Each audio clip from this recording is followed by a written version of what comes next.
Assalamualaikum warahmatullahi ta'ala wabarakatuh.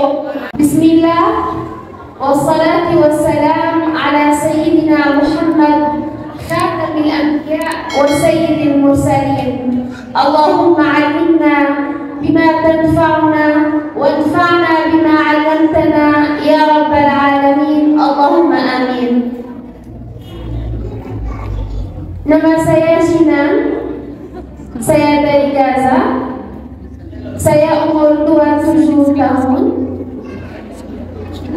Insya Allah اختي خمسة ترانسليت bahasa Indonesia sedikit. أحمل معي من غزة عدة رسائل لكم. الرسالة الأولى أن إخوانكم وأخواتكم في غزة يحبونكم ويرسلون إليكم السلام. فالسلام عليكم ورحمة الله وبركاته. Beliau memberi pesan dari Gaza. Beliau ada salam dari warga Gaza. Bahwasanya seluruh warga di Gaza sangat mencintai orang-orang Indonesia dan mereka mengucapkan salam. Assalamualaikum warahmatullahi wabarakatuh. الرسالة الثانية فإن أخواتكم وإخوانكم في غزة هم فخورون بهذا الشعب العظيم شعب إندونيسيا عندما يرون أنكم تتمسكون بالقضية الفلسطينية وأنكم معهم في هذه رحلة الجهاد. Pesan yang kedua, warga Gaza sangat-sangat senang sekali dengan Indonesia dan sangat bangga, sangat berterima kasih atas dukungan yang diberikan Indonesia kepada Gaza. الرسالة الثالثة التي أحملها معي بأن تبقوا مستمرين في هذا طريق الجهاد، لأن المسجد الأقصى والقضية الفلسطينية ليست للفلسطينيين وحدهم بل هي للمسلمين أجمع. Dan mereka berharap kita untuk terus dan selalu mendukung serta membela warga Palestina, karena sesungguhnya Masjid Al-Aqsa bukan hanya milik warga Palestina tapi milik seluruh umat muslim sedunia. والرسالة الرابعة أتمنى منكم أن تكثفوا دعواتكم هذه الأيام في كل صلواتكم وفي كل قيام الليل لإخواتكم وأخوانكم في غزة، فنحن الآن وهم الآن في وضع صعب جدا ووضع الحرب. Mereka berharap kita selalu mendoakan mereka dalam setiap sholat kita, dalam tahajud kita, mulai kita, karena mereka sekarang dalam kondisi yang sangat-sangat sulit dan sangat mencekam. Jadi mohon doanya Bu diselipkan setiap sholat dan ketika tahajudnya. في هذه الأيام هن يواجهن معاناة كبيرة جدا وظروف قاسية جدا في ظل الحرب، حيث نقص في الطعام، نقص في الماء، عدم تواجد الكهرباء، عدم تواجد الإنترنت للتواصل، الخوف، القصف، الفقد، من هنا من فقدت عائلتها بالكامل، من هنا من فقدت أولادها، من هنا من فقدت زوجها. Warga Gaza sekarang sedang mengalami musibah yang sangat besar, yang mungkin kalau kita merasakan tidak mampu merasakannya, yaitu sulitnya waktu peperangan ini, seperti sudah tidak ada lampu, airnya sudah ditiadakan oleh orang Zionis Israel, ada yang meninggal oleh anaknya, oleh kedua orang tuanya, semuanya serba musibah di sana.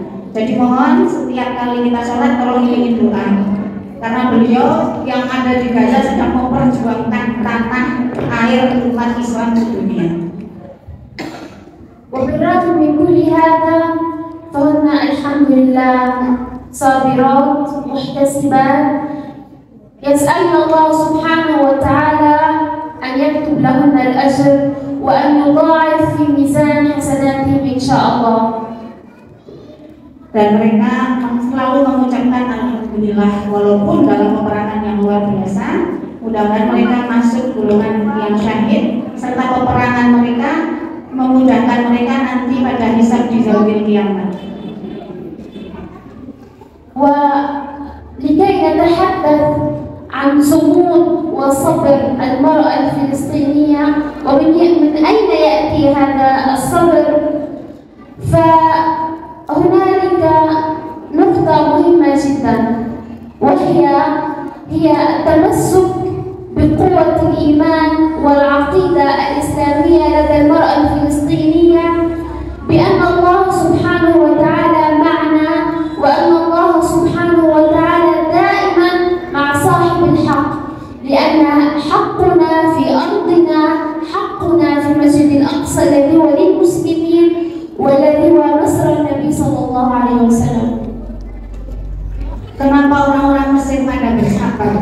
Kenapa sampai sekarang mereka tetap bersabar ada di sana? Karena mereka yakin dan saking kuatnya akidah mereka kepada Allah dan tauhid mereka bahwasanya membela agama Allah adalah barang yang hak atau membela yang hak itu wajib.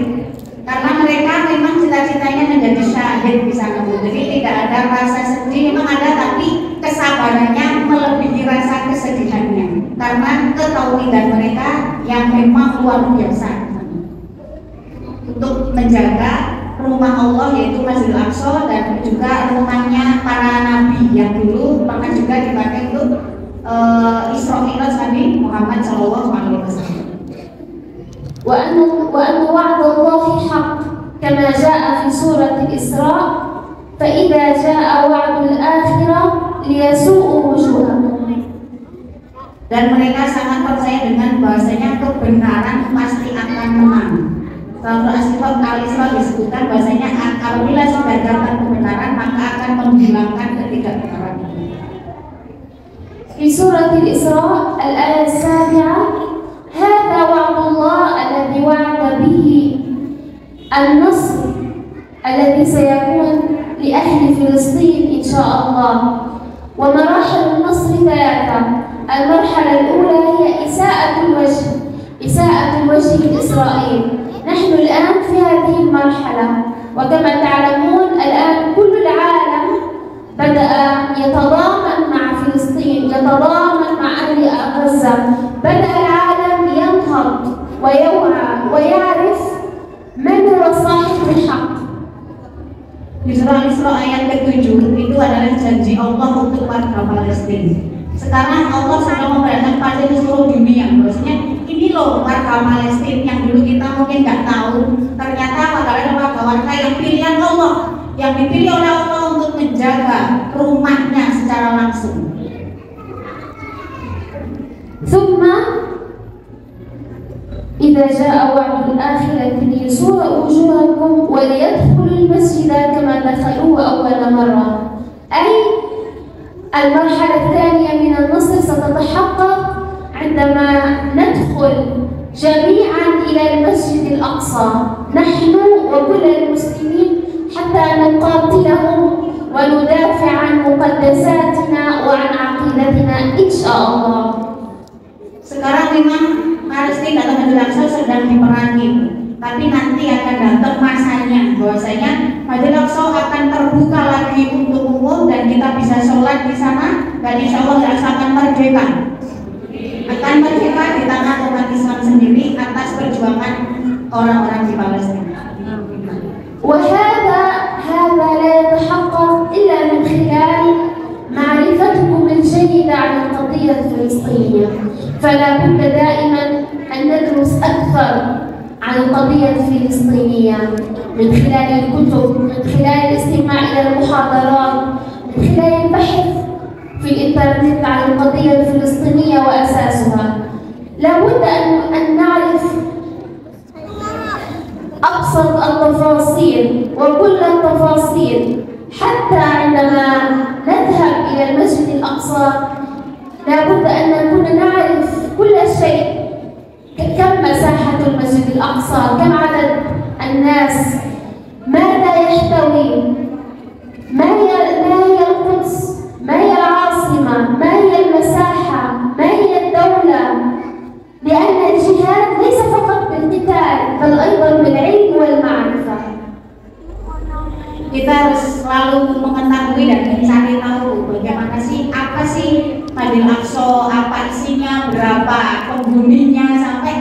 seberapa luasnya Masjidil Aqsa kita harus belajar. Dari mana belajarnya? Bisa membuka dari kitab-kitab atau dari internet. Karena jihad bukan hanya kita, bukan hanya berjuang di medan tempur, tapi dengan belajar, membaca dan mengetahui ilmu pengetahuan yang lebih dalam.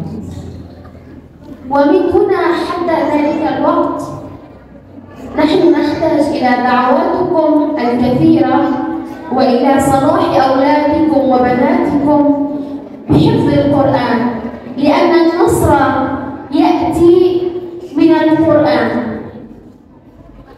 Dan sekarang kita tetap masih mengharapkan doa dari kita semuanya, ya, dari ibu-ibu semua, dari orang selain di Palestina semuanya kita dimohonkan doanya.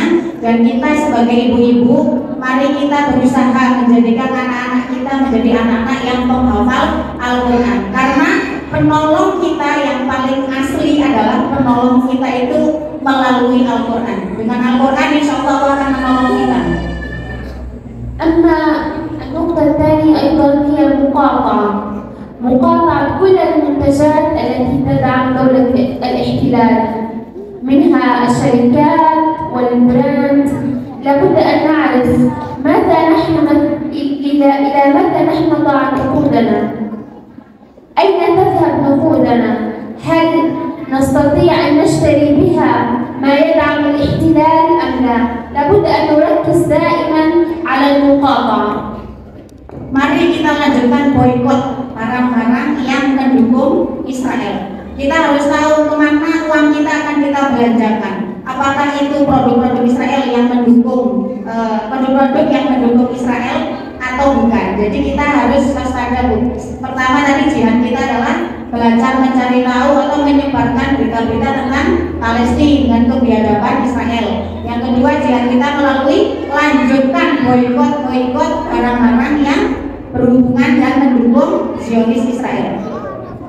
والنقطة الثالثة هي الصدقة بنية تفريج الهم وبنية تفريج الهم عن أهلكم في غزة، والصدقة حتى الله سبحانه وتعالى يكتب النصر لهم إن شاء الله.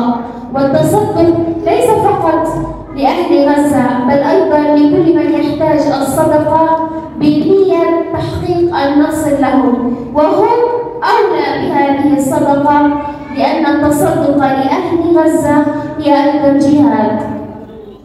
Yang ketiga, jihad kita melalui sodako atau bantuan, ya, bantuan apapun. Sodako ke Gaza sangat membantu mereka untuk melanjutkan kehidupan mereka. Tapi sodako bukan hanya ke Gaza, kepada siapapun yang membutuhkan mari kita bersodako.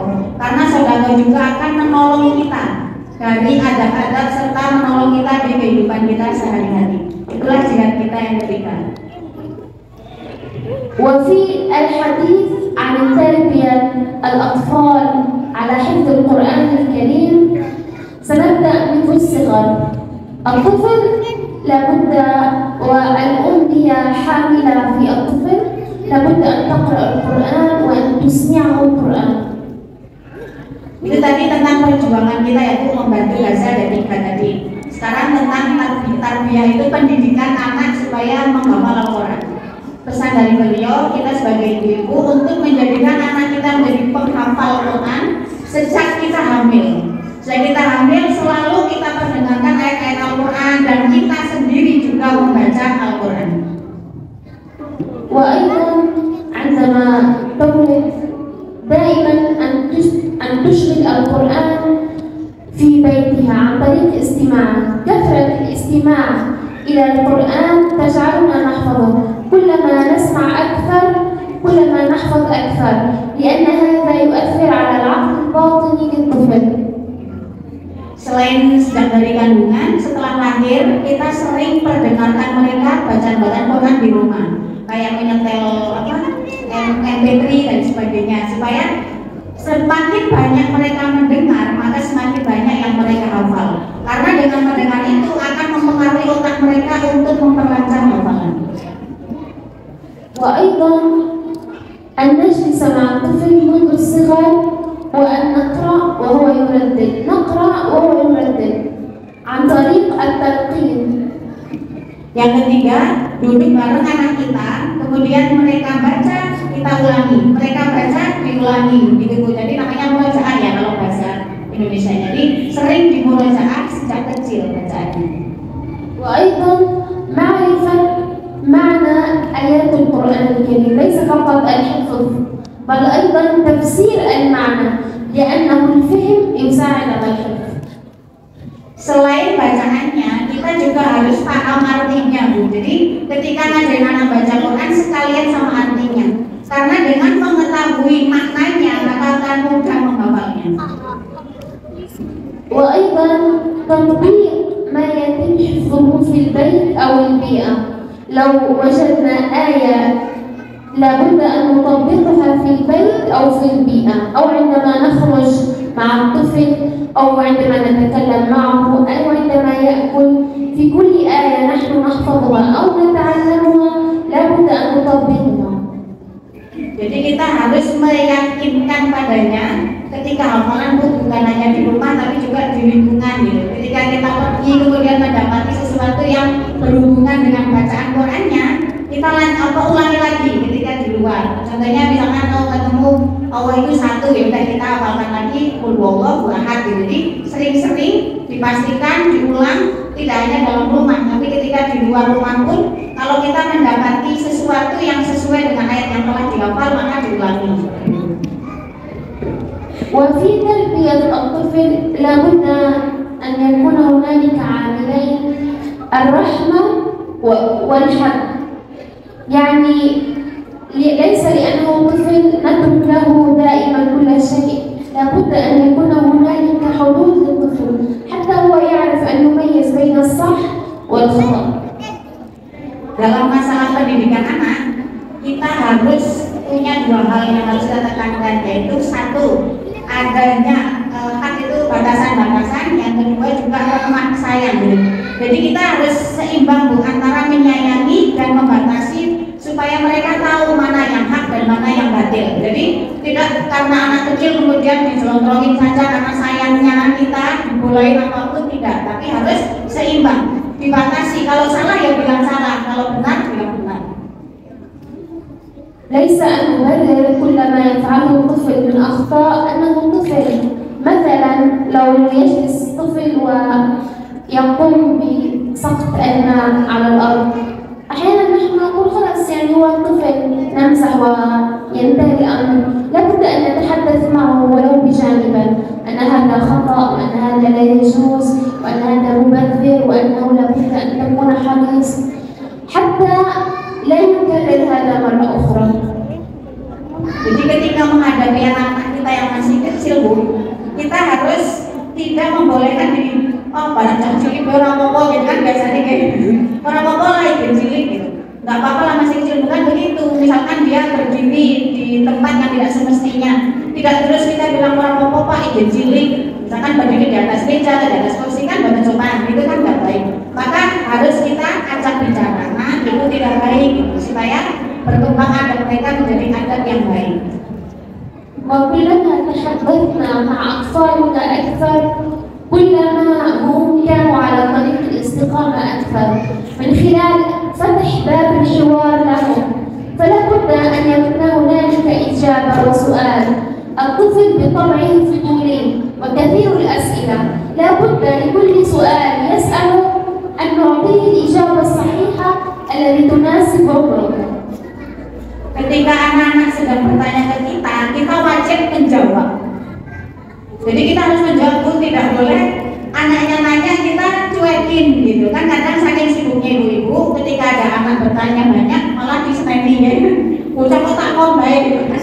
Padahal itu adalah tingkat kecerdasan yang sedang naik. Jadinya ketika dia bertanya banyak, ya kita jawab banyak gitu. Jawablah sesuai yang dia tanyakan dengan penjelasan yang jelas. واصطحاب الطفل إلى المسجد دائما. عندما نذهب إلى المسجد نأخذه معنا. لو كانت البنت نأخذها معنا إلى المسجد مع أمها. لو كان الولد يذهب دائما مع أبوه. وأن نقيد أبوه في المسجد كما يصلي كما يقرأ القرآن. كلما كان الولد تربى في المسجد كلما كان أفضل في طريقة تربيته.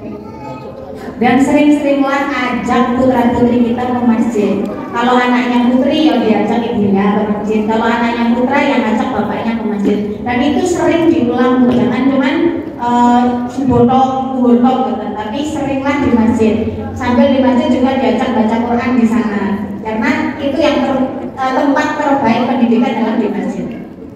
وأيضا تنظيم الوقت للطفل، ليس كل الوقت يلعب، لأن كثرة اللعب تلهيه أننا في الحياة لابد أن نصنع قيم، ولماذا الله سبحانه وتعالى خلقنا للحياة. لا ننتظر حتى يكبر حتى هو يفعل، بل من الصغر، لأنه من العلم في الصغر كالنقش على الحجر. Jadi jangan biarkan kita, anak-anak kita itu selalu bermain kok kalian ibu. Jadi selalu kita selain bermain juga diajak untuk mencari ilmu, atau diajari kita bagaimana rasanya berkehidupan, bagaimana supaya dia bisa hidup dengan baik tanpa bantuan orang lain. Karena seperti kata pepatah bahasanya, ilmu psikologi anak siapa kajari, bahasanya mencari ilmu di waktu kecil bagai mengukir di atas batu. وأن نزرع فيه القوة والصلابة وروح الجهاد، وأن نعلمه كل شيء في الحياة، ليس فقط ما يتم تعليمه في المدرسة وأن نعتمد على المدرسة فقط، بل أيضا عن طريق العلم المنزلي مع الأم. Dan selalu kita tanamkan rasa jihad tuh. Jihad itu bukan hanya mencari ilmu saja, tapi juga diajarin bagaimana berkehidupan bersama keluarga, membantu orang tua seperti itu. وهذا لابد أن تجلس دائما الأم مع الطفل في المنزل وأن تعلمه كل شيء، الفقه، العقيدة، أمور الدين، الطهارة، أمور الحياة، كيف يعتمد على نفسه، علم النفس. كل هذه الأمور هي تصنع شخصية قوية للطفل حتى يكون رجلا في المستقبل. Dan kita harus sering duduk bareng sama anak-anak kita, Bu. Duduk bareng untuk mengajari banyak ilmu, baik ilmu fikih, ilmu tentang kehidupan, ilmu akidah, ilmu agama. Pokoknya apapun yang kita miliki, ilmu yang baik selalu kita ajarkan kepada anak-anak kita, supaya mereka bismillah bisa hidup dewasa nanti menjadi orang yang soleh dan bisa mengetahui makna kehidupan itu sendiri. وأن نرى الطفل أن نكتشف شخصية الطفل، فعندما نعرف أن الطفل يحب مثلا أمر معين نأخذه إلى الشخص الذي سيكون مثله. مثلا لو طفلي يريد أن يصبح طبيب، أنا أعرفه على الأطباء. يريد أن يصبح مهندس، أعرفه على المهندسين. يريد أن يصبح دكتور في الجامعة، وأعرفه على الدكاترة أيضا في الجامعة، حتى يصنع نموذجا منهم. Jadi kita harus sesuaikan pilihan anak. Misalkan Bu, anak pengen jadi dokter, ya sudah, kita harus ajarin dia bagaimana toh jadi dokter. Kita ajarkan ke anak-anak, atau kita berikan mereka kepada ahlinya, maksudnya begitu. Jadi kalau pengen jadi tentara, kita baca tentang tentara. Kan biasanya kita anak yang pintar matematika malah dilesi matematika, itu kan salah. Jadi anak kita maunya apa, itu yang harus kita perkuat. وأيضا كثرة الدعاء للأطفال بالصلاح والهداية والرشد، وتعليمهم القيم من هم صغار. عندما نخرج مثلا لابد أن ننظف هذا المكان، لابد أن تجلس مؤدبا، تأكل مؤدبا، لابد أن تفعل هذا، أن تسلم، لأنه هذه المبادئ الصغيرة نحن نظنها أنها صغيرة، ولكن في الحقيقة هي ترشده لأن يعلم الأطفال الذي غيره، فالأطفال يتعلمون من بعضهم. Jadi kita juga harus mengajari adab-adab, Bu, bagaimana cara duduk yang benar, bagaimana cara membantu orang tua yang benar, cara menyapu lantai yang benar. Jadi bukan hanya membiarkan karena anak kecil terus supaya main-main aja kerjaannya, boleh main, boleh sepuasnya, itu tidak, tapi sambil diajarin itu supaya nanti ketika besar mereka sudah bisa mandiri.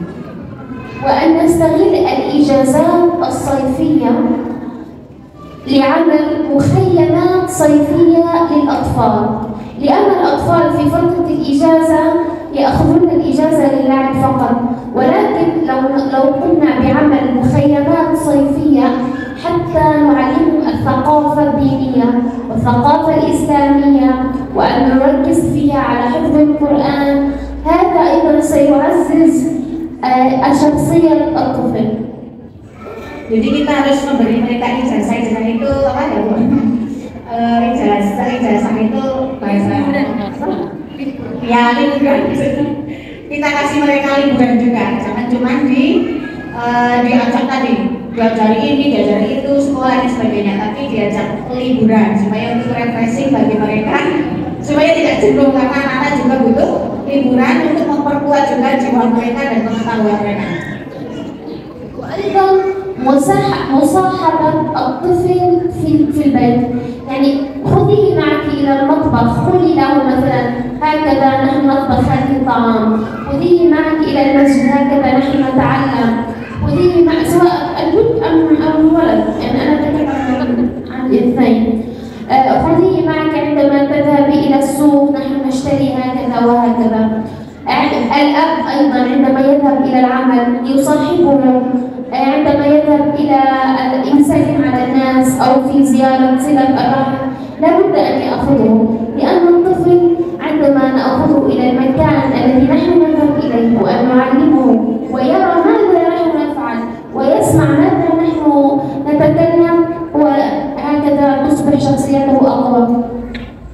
Dan sering-seringlah ajak anak kita Bu, kalau kita ke dapur masak, ajak mereka, kasih tahu ini loh nak cara masak kopi, ini loh nak cara masak godong telur dan sebagainya gitu. Nah kemudian karena mereka begitu pula bapaknya ya, ketika bapaknya mau pergi ke tempat yang baik, misalkan mau bekerja apa di ladang atau yang bekerja di yang masih membolehkan bawa anak kecil, diajak supaya mereka tahu oh bapak saya itu bekerja ini, oh ibu tuh ini, oh cara ini itu begini gitu. Karena apa yang mereka lihat itulah yang mereka tahu, yang mereka lakukan itu mereka lihat, dan apa yang mereka dengar yaitu apa yang kita omongkan. Jadi berbicaralah yang baik dan perlihatkan pada mereka hal-hal yang baik. وأيضا أن نعزز لديه كل شيء من خلال المدح، مدحه أنت ولد مؤدب، أنت ولد جميل، أنت ولد صالح. هذه الكلمات لها أثر كبير على الطفل، حتى لو هو يفعل الخطأ نحن نقول يعني أنا أفضل منك ولكن أنا أخطأ أحبك، أنا أفضل منك ولكن كيف لو المرة السابقة تفعل الصحيح. كثرة مدح الطفل والثناء عليه وأن يسمع الكلمات الجميلة من عائلته أيضا تجعل عنده الشخصية القوية. Jangan lupa Bu untuk selalu memujinya, karena anak-anak itu senang dengan pujian. Karena Masya Allah anakku soleh teman, ayu teman, pintar teman gitu. Walaupun mereka salah, ibu boleh marah, tapi jangan lupa juga selalu dikasih reward. Jadi akan salah jangan dimarahi tok, tapi juga dikasih reward. Karena dengan mereka sering mendengar pujian dari ibu itu kan termasuk doa. Pujian ibu yang sering membuat mereka bangga, mereka senang, itu juga memberikan mereka menjadi jiwa yang kuat bagi mereka. وآخر شيء أنا أتبعه مع أولادي هو عمل جدول قائمة للطفل عندما يستيقظ، بعدها عندما يذهب إلى المدرسة، عندما يعود إلى المدرسة ماذا سيدرس، نعلمه عندما يخرج من البيت ما هي الأذكار، دعاء الخروج من المنزل، دعاء عندما نلبس الملابس، دعاء دخول الحمام، دعاء الخروج من الحمام. وأيضا ممكن أن نحضر الورقة ونكتب فيها الدعاء ونضعه في الأماكن التي نحن لابد أن نقول فيها الدعاء. كثرة الذكر وكثرة الدعاء تقرب الطفل من الله سبحانه وتعالى، وبالتالي يعني تقوى عنده شخصية. المهم أن نركز على عمل جدول حتى تكون الحياة منتظمة وليست فوضى. Dan kalau bisa Bu, kita buat jadwal buat anak-anak. Contoh bangun pagi jam berapa, mandi jam berapa, berangkat sekolah jam berapa, Kemudian selain membuat jadwal, kita juga ajarkan mereka doa-doa. Contoh masih anak-anak itu caranya dengan apa? Membuat tulisan di kertas, kemudian digantung, misalkan doa masuk kamar mandi, ya berarti di depan pintu kamar mandi. Doa mau tidur di depan pintu tidur, di depan pintu kamar. Kemudian doa mau makan di ruang makan dan sebagainya seperti itu. Karena dengan memperbanyak zikir dan doa akan memperkuat keimanan mereka kepada Allah. ونسأل الله سبحانه وتعالى أن يبارك لنا في أوقاتنا وأن يبارك لنا في أعمالنا وأن يبارك لنا في أولادنا وأن يقدرنا وإياكم على تربيتهم تربية صالحة آمين يا رب العالمين. Kita berdoa kepada Allah dan selalu bermohon kepada Allah agar Allah selalu memberkahi kehidupan kita, memberkahi anak-anak kita, memberkahi kehidupan kita, dan akan bisa sampai keberkahan itu sampai nanti di yaumil kiamat. Amin ya rabbal alamin.